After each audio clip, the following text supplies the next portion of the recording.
We have something of a bitty section today, for want of a better word, which is Exodus chapters 17 to 19. And this covers post getting out of Egypt through the Red Sea and up to the point where in the next one God is going to deliver the Ten Commandments. Initially we've got the Israelites in the desert grumbling, more grumbling. So, still to be fair, not having the best time ever, are they? About lack of water. They're having some real trouble. There's a lot of calling out of, is God among us or not? God goes to Moses and says, they're getting ready to stone me. They're so grumbly about all these problems. So God says, take your staff and whack this rock, and out comes water. That is done in front of the Israelite elders. So there seems to be some sort of breaking up into a hierarchy, I guess, in some sense, which would make sense given there's 600,000 Israelites at this point.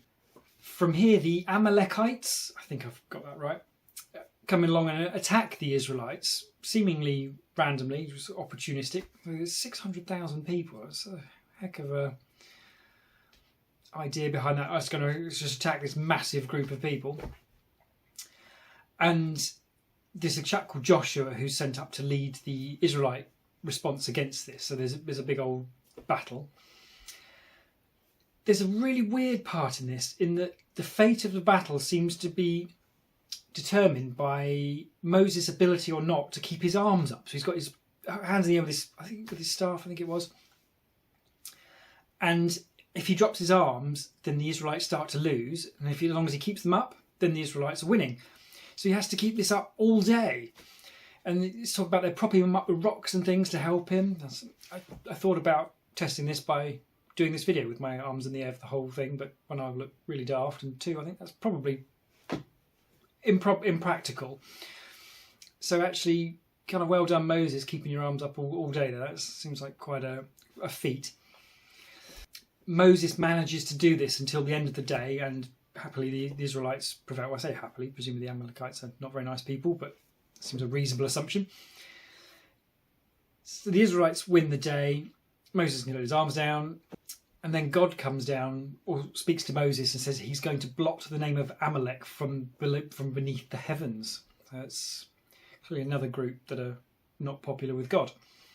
On to the next part of the story. Jethro, being Moses' father-in-law, turns up. I assume he's been back at home with Moses' wife, I believe. And Moses starts telling him about what's happened and the plagues and all the rest of it. And this seems to really resonate with Jethro, who sounds like he's suddenly converted. And it feels like that's illustrating the impact God intended for the plagues, not just to actually free the Israelites, because that would have been much simpler, obviously, in terms of he hadn't hardened the Pharaoh's heart and the Israelites would have been out sooner. But illustrating that part about commemorating and making a big show of it, that it has impact on people far and wide and down the ages.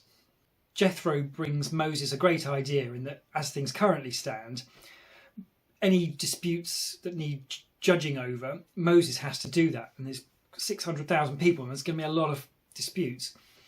So Jethro has the idea that split it all into pieces, have some appointed judges who are suitably selected, and give them some rules and principles to do sort of sub-judgments by, as it were. It seems to be setting us up for getting to the Ten Commandments. And sure enough, that brings us on to a conversation between Moses and God.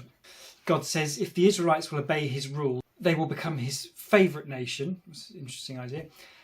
And a nation of priests and a holy nation. It seems Moses then relays this to the people, presumably by the elders again. And they all say, yep, sounds like a good deal. We'll be God's favourites. We will agree to obey. God then announces that he is going to come down to earth in 3 days' time onto Mount Sinai, and that no one must put a foot on the mountain or they will be put to death. So, interesting, a lot going on there. And sure enough, 3 days later, God descends in fire. It says there's smoke everywhere, the mountain is rumbling, it sounds kind of like an earthquake.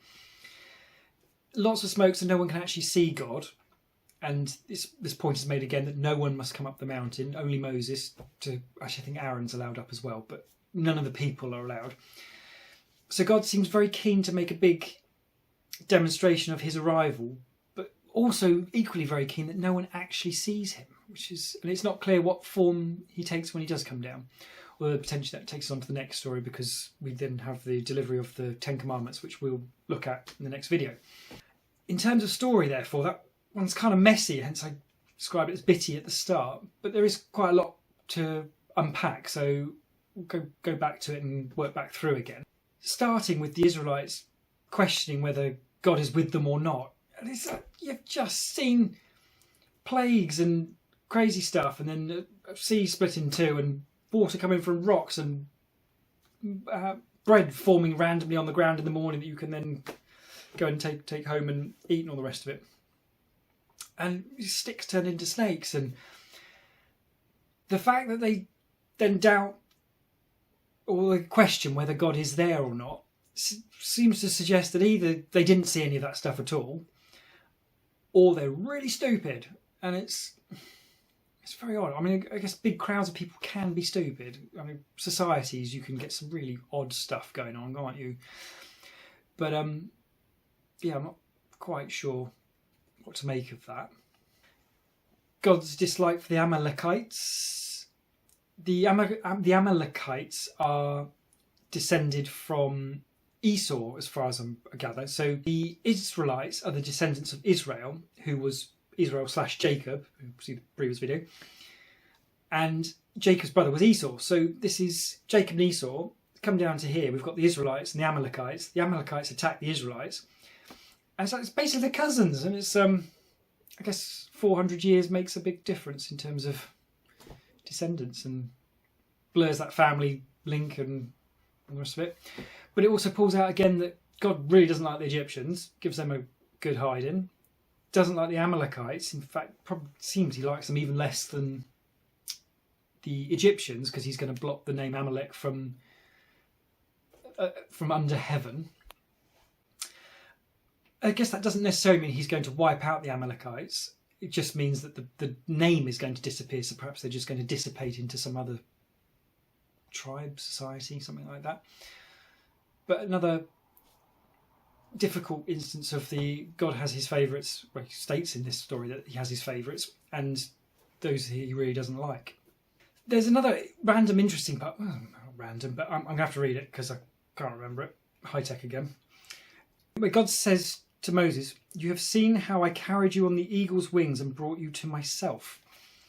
It seems God is quite metaphorical in how he speaks, because there was no account of anything being brought on any eagle's wings. So I think perhaps that doesn't matter, but I just found that interesting that God speaks in that way. So some of the things he says, potentially we don't need to take literally.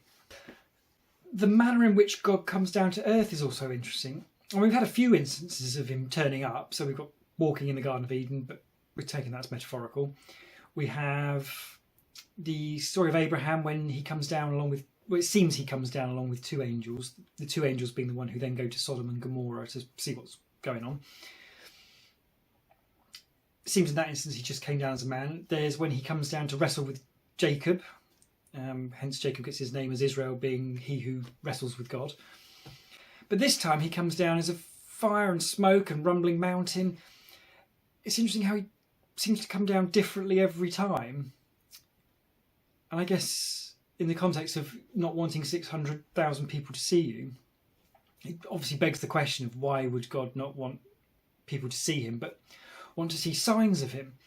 I suppose that ties back into the question mark of, if you know God exists, because you've seen it, it's proved in the same way as you know the sun exists. Sun in the sky, I mean, that's not a reference to the New Testament. Then it's not really a test of anything, is it? So that's an idea that seems to be emerging gradually, but it's interesting, certainly. I'll keep an eye on that.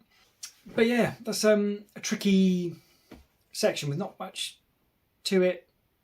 It just seems to take from one point to another, dropping a few ideas in there along the way for good measure. And then the next video will be looking at the Ten Commandments, and we'll see what they have to say.